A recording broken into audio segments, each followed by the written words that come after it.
Kita lihat aja sekarang, undang-undang dasar aja dirubah 4 kali, Pak. Bahkan sudah 4 kali undang-undang dasar boleh dirubah. Apa salahnya undang-undang Mahkamah Agung dirubah? Apa sebelum undang-undang Mahkamah Agung itu dirubah? Apa salahnya Mahkamah Agung mengambil suatu kebijakan? Dan kalau kita lihat pasal 79 Undang-Undang Mahkamah Agung, di sana memberi ruang kepada Mahkamah Agung untuk membentuk peraturan untuk membentuk peraturan Mahkamah Agung mengisi kekosongan hukum. Kalau kita lihat, Pak, terus terang ya, kita sangat prihatin sebenarnya. Banyak peraturan-peraturan menyangkut tugas-tugas Mahkamah Agung atau peradilan pada khususnya, seperti hukum acara pidana, hukum acara perdata, KUH pidana, KUH perdata. Bukankah kita ketinggalan? Prihatin, Pak.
Dan praktek pemeriksaan perkara hukum oleh Mahkamah Agung RI, dan kedua adalah oleh Profesor Dr. Abdul Latif. Beliau adalah hakim ad hoc tipikor di Mahkamah Agung.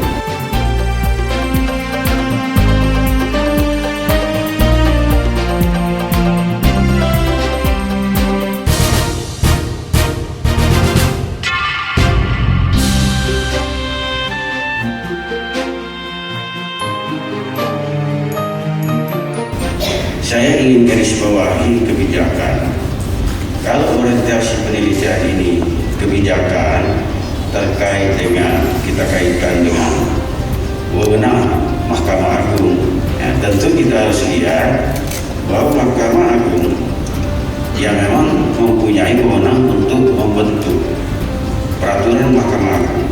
Tentu kalau peraturan yang kita maksud, kita harus bedakan dengan kebijakan, karena kebijakan tidak termasuk regli. Ya. Nah, karena itu harus kita lihat substansinya. Nah, beberapa hal yang saya amati dan beberapa penelitian yang sempat saya baca di lingkungan Balitbang Mahkamah Agung terkait dengan mekanisme ini, yang mungkin mohon maaf kalau saya salah, saya dapat kemukakan sebagai bagian dari teknis judicial.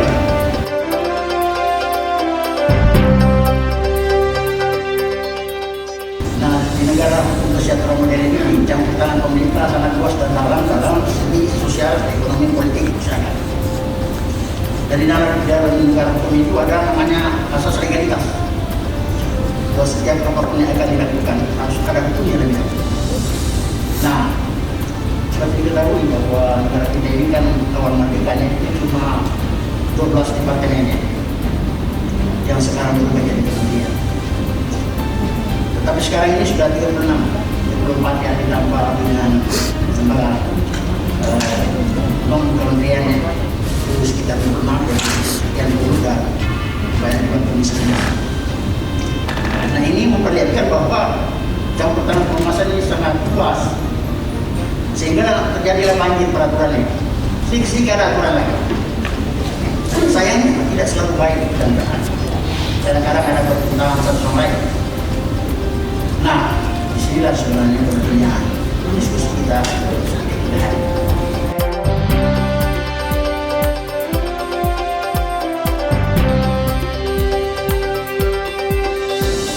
Untuk menjamin asas sederhana cepat biaya ringan tadi, jadi akhirnya masyarakat yang merasa dirugikan terhadap satu peraturan perundang-undangan tadi yang ada di bawah tadi, mereka agak berat untuk berpikir untuk mengajukan itu ke Mahkamah Agung, apalagi masyarakat di daerah misalnya. Selama ini hal uji material, masyarakat kebanyakan tidak tahu. Mungkin sebaiknya karena sekarang ini sudah di era digital, era informasi yang sangat terbuka, alangkah baiknya para pihak itu ditampilkan, sidangnya pun ditampilkan.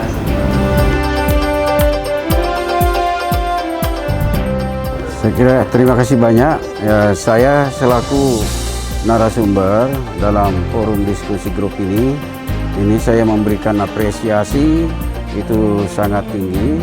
Saya katakan sangat tinggi karena ternyata respon dari para audiens ya yang mana diikuti oleh antara lain Hakim Tun dalam peradilan tata usaha negara pada Pengadilan Tinggi Sulawesi Selatan dan beberapa aparat pemerintahan yang memang merespon dari diskusi grup ini yang terkait dengan perkembangan kebijakan Mahkamah Agung ya dalam hubungan dengan hak uji material peraturan perundang-undangan di bawah undang-undang. Nah, ini sangat menarik dalam diskusi tadi yang saya tangkap, di mana saya selaku narasumber beberapa pertanyaan ini antusiasnya dari para audiens peserta diskusi grup ya. Yang kedua, hal-hal yang dikemukakan terkait dengan tanggapan dari hasil penelitian ini sangat menarik. Ya, yang pertama adanya aspirasi muncul dalam rangka pengembangan terkait dengan ada harapan dari Peradilan Tata Usaha Negara melihat mungkin dari segi beban kerja Mahkamah Agung terlalu tinggi, dan yang kedua pertimbangannya ke depan ini akan banyak kemungkinan terjadi peraturan perundang-undangan di tingkat provinsi maupun kabupaten kota yang kemungkinannya bisa dimohonkan ke Mahkamah Agung.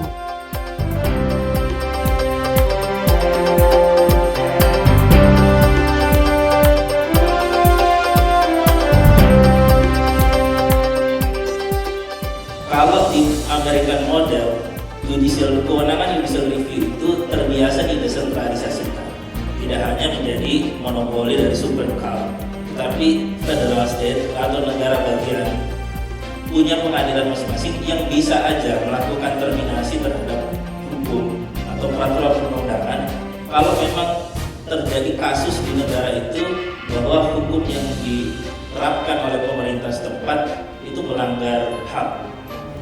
Ini dimaksudkan untuk menghindari timbulnya pertentangan substantif antara putusan Mahkamah Agung dan Mahkamah Konstitusi. Jadi kita tahu bersama ada putusan Mahkamah Agung dan putusan Mahkamah Konstitusi yang sebenarnya bacaan saya itu kemudian secara umum dipahami secara substantif berbeda.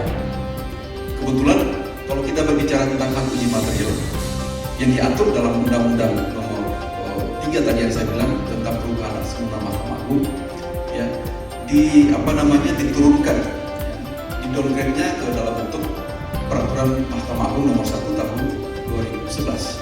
Nah, kalau dalam peraturan Mahkamah Agung Nomor 1 2011 di situ bunyinya juga jelas, yaitu undang-undang atau peraturan perundangan yang lebih tinggi daripada peraturan perundangan di bawahnya yang diuji. Daerah 32, 31 itu berjenjang sampai di kementerian. Semuanya dikonsultasikan, difasilitasi, dievaluasi. Ada jenis-jenis produk hukum, misalnya perda itu yang ada kategori wajib evaluasi, misalnya masalah keuangan dan sebagainya. Dan ada sekedar fasilitasi. Tapi semuanya itu harus dilalui karena ada produk yang dihasilkan. Misalnya seperti itu ada uang semacam surat bahwa ini sudah sesuai dengan perundangan.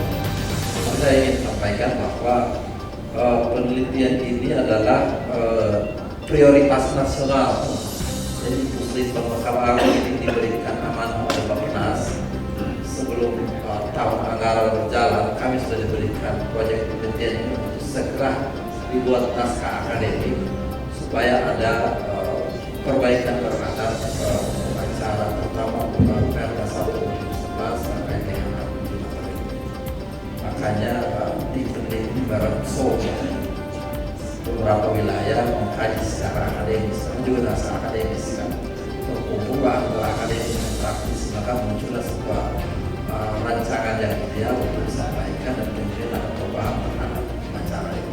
Jadi itu latar secara asal dan latar akademisnya nanti akan disampaikan dengan pendapat. Sekarang kita lihat aja sekarang, undang-undang dasar aja dirubah 4 kali. Bahkan sudah 4 kali undang-undang dasar dirubah. Apa salahnya undang-undang Mahkamah Agung dirubah? Apa sebelum undang-undang Mahkamah Agung dirubah? Apa salahnya Mahkamah Agung mengambil suatu kebijakan? Dan kalau kita lihat pasal 79 Undang-Undang Mahkamah Agung, di sana memberi ruang kepada Mahkamah Agung untuk membentuk peraturan perundang-undangan, untuk membentuk peraturan Mahkamah Agung mengisi kekosongan hukum. Kalau kita lihat Pak, terus terang ya, kita sangat prihatin sebenarnya. Banyak peraturan-peraturan menyangkut tugas-tugas Mahkamah Agung atau peradilan pada khususnya, seperti hukum acara pidana, hukum acara perdata, KUH pidana, KUH perdata. Bukankah kita ketinggalan? Prihatin Pak.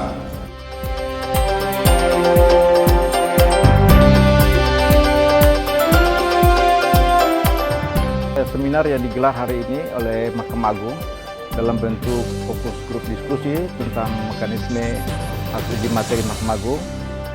Ini merupakan satu kegiatan yang sangat baik dan jalannya seminar hari ini itu sangat responsif dan banyak masukan-masukan dari para peserta fokus grup diskusi dan itu semuanya bersifat konstruktif. Saya kira ini satu peluang untuk memberikan kewenangan kepada Mahkamah Agung untuk melakukan distribusi kewenangan dalam rangka uji materi peraturan perundang-undangan di bawah undang-undang kepada pengadilan tinggi tata usaha negara ataupun pengadilan tata usaha negara.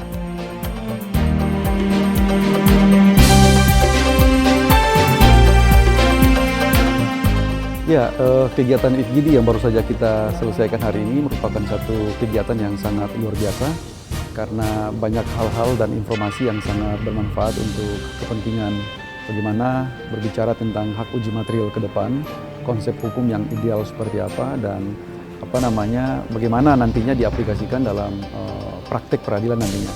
Saya kira partisipasi dari peserta FGD sangat luar biasa, sangat partisipatoris ya. Respons daripada peserta juga sangat bagus. Kemudian banyak pertanyaan-pertanyaan kritis yang tentunya sangat bermanfaat dan bisa memperkaya khasanah berpikir kita tentang konsep yang ideal tentang bagaimana hak uji material Mahkamah Agung ke depan. Jadi saya berpikir bahwa kegiatan seperti ini memang perlu digalakan ya, sehingga lebih luas, lebih bisa menjangkau seluruh lapisan, terutama kalangan-kalangan intelektual ataupun kalangan kampus, agar persoalan ini bisa terselesaikan dengan baik. Saya kira seperti itu.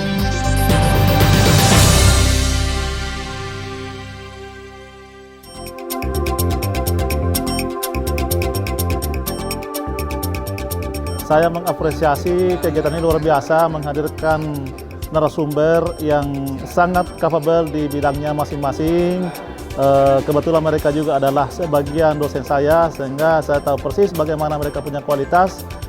Sebagai Kepala Bagian Hukum tentu sangat berterima kasih diundang di acara ini yang dilaksanakan oleh Mahkamah Agung Republik Indonesia, karena kami tentu perlu terus menciptakan hukum, mengharmonisasi hukum di Kota Makassar ini supaya betul-betul berkualitas dan implementatif.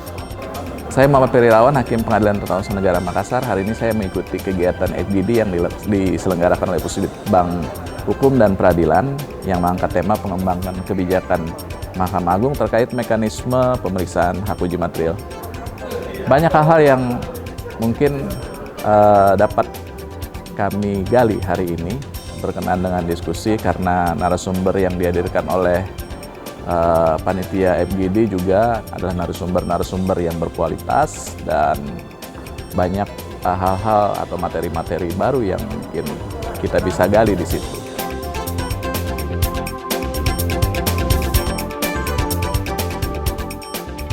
terkait dengan kegiatan tersebut, kami sangat mengapresiasi kegiatan penelitian yang dilakukan oleh Balitbang Mahkamah Agung, karena dengan adanya pengembangan kebijakan Mahkamah Agung terkait dengan hak uji materi tersebut yang akan dilimpahkan ke wilayah melalui PT UN dan PT TUN, itu akan membantu kami selaku perancang peraturan perundang-undangan di Kanwil Kementerian Hukum dan HAM yang melaksanakan harmonisasi terhadap peraturan daerah di Sulawesi Selatan.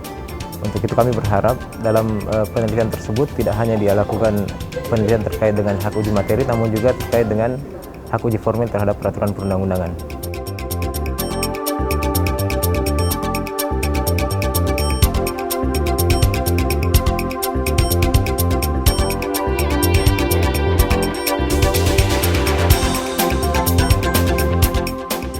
Selamat atas fokus grup diskusinya pada hari ini. Ini kegiatan luar biasa, di mana di sini ada revolusi berpikir, di mana nantinya diharapkan butuh kerja keras kepada tim peneliti untuk merumuskan bagaimana mengumpulkan hasil FGD di setiap daerah yang ada di wilayah Indonesia untuk merumuskan bagaimana ke depan pengembangan kebijakan Mahkamah Agung. Kegiatan ini sangat bermanfaat sekali untuk jadi acuan bagi Mahkamah Agung terkait dalam proses pemeriksaan hak uji material pada Mahkamah Agung.